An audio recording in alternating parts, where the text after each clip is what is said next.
আসসালামু আলাইকুম ভিউয়ার্স। আজকে আম্মু বানাবে চট্টগ্রামের ঐতিহ্যবাহী ধুঁ পিঠা। তো ধুঁ পিঠা বানানোর জন্য প্রথমে চালের গুঁড়ি নিয়ে নিল। চালের গুঁড়োর মধ্যে দিয়ে দিল 1 চিমটি লবণ, সাথে দিয়ে দিল অল্প পরিমাণ পানি। পানি দিয়ে এগুলোকে ভালো করে মেখে নিছে। পানি কিন্তু খুবই অল্প পরিমাণ দিতে হবে। তারপর একটি মাটির বাটি নিয়ে নিছে, সেখানে দিয়ে দিল চাল, আর মাঝখানে দিয়ে দিল মিঠাই। মিঠাই দেওয়ার পর উপর দিয়ে আবারও চালের গুঁড়ি দিয়ে এগুলোকে পানির ভাপে বসিয়ে দিল। তারপর একটি কাপড় দিয়ে ঢাকা দিয়ে ঢাকনা দিয়ে দিল, যাতে পিঠাগুলো ভাপে ভালোভাবে সিদ্ধ হয়ে যায়।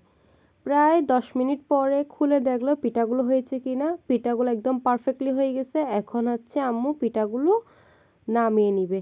আমার কিন্তু ভাপা পিঠা গরম গরম খেতে পছন্দ, কেননা ভাপা পিঠা ঠান্ডা হয়ে গেলে কেমন যেন একটু শক্ত শক্ত টাইপের হয়ে যায়, তাই গরম গরম খেয়ে নেওয়াই ভালো।